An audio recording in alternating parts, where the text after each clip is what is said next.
Hello everyone, in this video I will show you how to create a landing page with Canva. First, you have to open your browser like Google Chrome or Firefox and search Canva. Open Canva's website and search landing page website on the search bar. Make sure to log into your account first or you can create a new one. After searching the landing page website, you can click on the add icon to create a blank landing page website. You can also choose the template to create a landing page.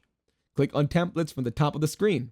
Search landing page in the search bar located at the top of the screen. You will see different types of templates and scroll down to see more. Click on any template and then customize this template. You can now customize the template to add your text and adjust it. You will see different tools to edit your template on the top of the screen. You can change color, size, font style, animation, or more.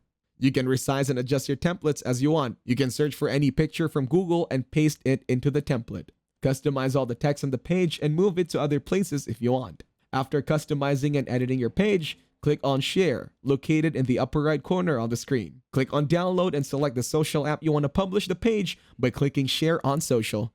If this video was helpful, please consider leaving a like and subscribing to the channel. With that being said, I will see you in the next video.